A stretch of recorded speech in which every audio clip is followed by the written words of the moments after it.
What's up guys, welcome back for another YgoPro Duel video. Mermail Atlanteans, well pretty much Atlanteans, deep sea Atlanteans in the new, in the current TCG format. I've got some suggestions from the list that topped the PPG tournament past weekend. You probably already have seen it at the list, pretty much the same list, made some small differences or like changes to the list, but it ended up top 4. So quite cool, but I mean nothing too special I guess, because again it's somewhat focused on getting out Helgi Fibrex, the biggest combo or the biggest starter I guess in the current TCG format. Basically any deck like Dinosaurs, Emancipator, Eldritch as well are all working towards pretty much the same combo. But yeah, I mean the combo might like change a little bit or might be different between all of these decks, but the main focus of the deck of course with this combo is getting a couple of draws and of course ending in ending with the True King of all Calamities, so basically preventing your opponent from playing the game. The advantage that Atlanteans have, or Deep Sea Atlanteans have, over like the other decks like Eldritch or Emancipator for example, is that with the new Deep Sea card, and I'm only running what is it called, Mistral? Not really, yeah, that should be the name, is that it gives you the deck, like it gives your archetype or the deck the ability to confiscate against your opponent. So take a look at your opponent's hand and get rid of, like, best case scenario, the Ash Blossom or the Veiler or the Nibiru. And in this case, yeah, okay, you're able to like confiscation your opponent's hand, banish the monster until the end phase. And yeah, the biggest problem is that if your opponent has double Nibiru, I mean the deck can definitely play around a couple of hand traps, Ash Blossom, Veiler for example, Impermanence as well, but if your opponent reveals double Nibiru, that's a problem. So I can't play around this, and there is no way to recover from this, since again the Call by the Grave won't save me against the onslaught of, well yeah, one of the best decks in the current format being Emancipator. And that's the thing, is that of course you want to main deck triple Nibiru and triple Ash Blossom. Are there other options? I'm main decking multiple Impermanence. I've seen the list from the PPG tournament past weekend that it only main decked 1 Impermanence, so I went with 2. It also works well going second, and if you did not open Nibiru or Blossom to prevent your opponent from making a Calamities against you, you definitely want to have that Impermanence. But yeah, obviously you're definitely side decking cards like Dark Ruler no more, Lightning Storm, obviously. I mean, those are the big cards in today's format, at least in the side deck. So you have basically like filling the time standard combo, but I can't get rid of it. But the deck list on its own, the last time I played like Mermail Atlanteans was a couple of weeks ago. It was also with Chat Synchron, but morely focused on rank 7 as well, and Yugioh's Boral Savage. But I mean, the combo is good, but it just evolved to be more focused, I guess, on the Helgi Fibrex play and Aurora Dawn and Double Lion and of course the Deskbot 1. Chat Synchron could also be main deck, but I mean, and that's the small weakness I guess, is those small bricks in the main deck. But opening O-Line is not that bad, since again people might forget O-Line's graveyard effect of banishing the O-Line to, I believe, extra normal summon the O-Lion that's in your hand, so that's cool. So leaving that Abyss on the field, and that's why Abystius is still a 3 in the main deck. I mean, even though you're only running like 1 searcher or 1 target to search or use Abystius searching effect, it's basically an extra extender to potentially play around like Effect Veiler or Ash Blossom if you had the tuner on the field. So, like Diva, Deep Sea Diva in most situations. Again, getting free information about the indeed on the opponent's hand, and now yeah, I need the extra space here to be able to special summon Deskbot 01 from the graveyard. Again, the same combos, right? And speaking of like combos, Banlist, it's June 1st, so who knows that Konami will like reveal a list. Probably not today, maybe tomorrow, who knows. But yeah, the format seems quite.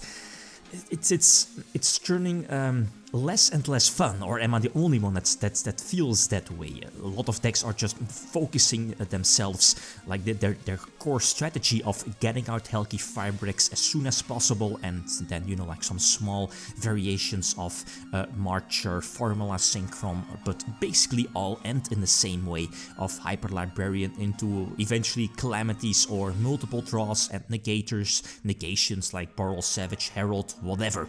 So that feels iffy, and it again also feels iffy that, let's say, we might not get a list, and this way of playing is, or we should play like this for like 1 or 2 or maybe even 3 months, who knows.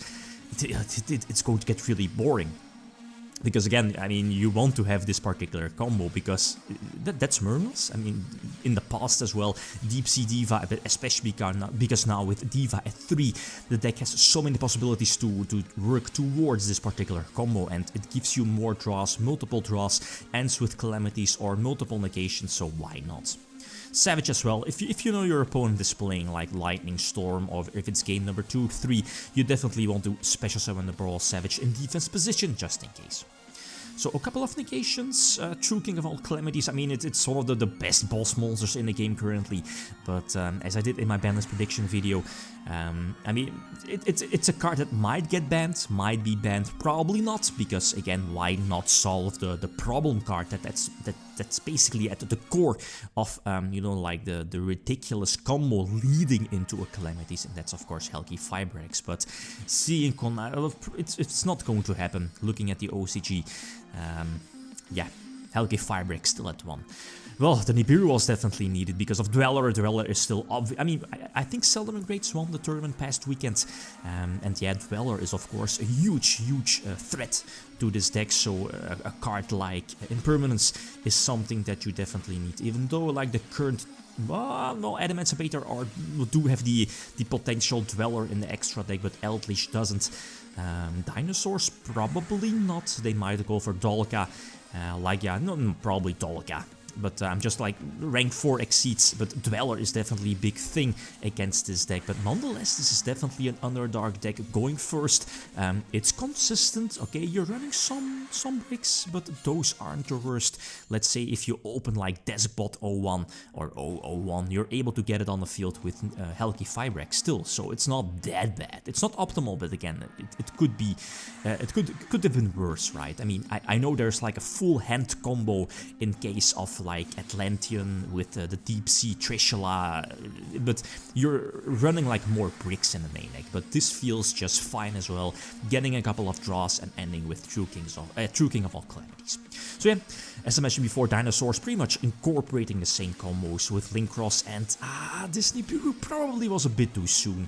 You know, like Miscellaneous Saurus prevents the Dinosaurs from being tributed, and yeah, we knew the double evolution was there, so I mean, getting out like, yeah, Conductor to trigger another baby on the field to keep extending the play, so I probably should have just waited and, you know, like maybe wait before like a Dolka hit the field, or there would have been a threat that Dolka would hit the field, and that's where maybe I should have dropped, well yeah, even then, I mean, Miscellaneous Saurus protects the dinosaur, so I think I would have been screwed either way.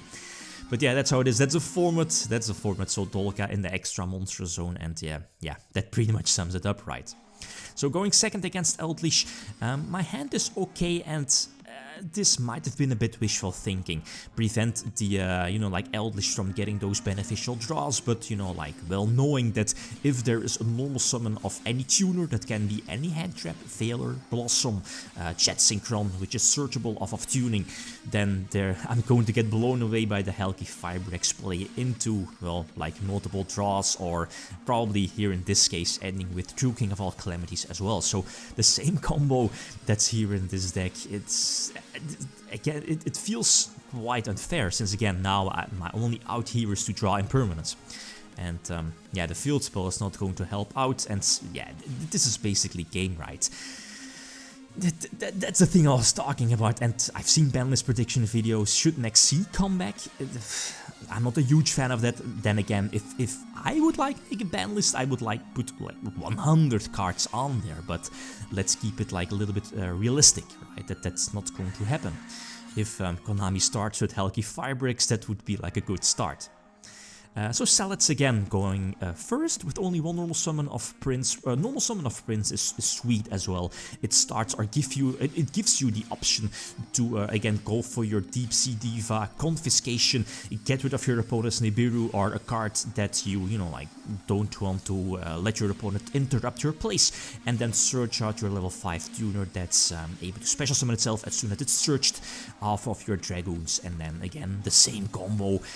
I've seen the build from again TBG past weekend that was running triple Avarice. Not a huge fan of that, even though you know like Avarice, or in theory you're pumping out a lot of monsters on the field and a lot of monsters in the graveyard, but I mean the times where you know how it goes, right? You want to see your Avarice and then you're not drawing into it, and the times you really don't want to see Avarice is that in your opening hand, and then of course your opponent will always have like the multiple negations on your Diva, and then Avarice sits stuck in your hand. So I feel that 2 is just fine, but I mean just try it out, test it out. If you like, you know, make some adjustments to the ratio of Avarice, feel free to do so. Last example, you see the Nibiru is lurking in the background, and again was needed. I do prevent the Firebricks from searching. Not really sure if that was a correct play.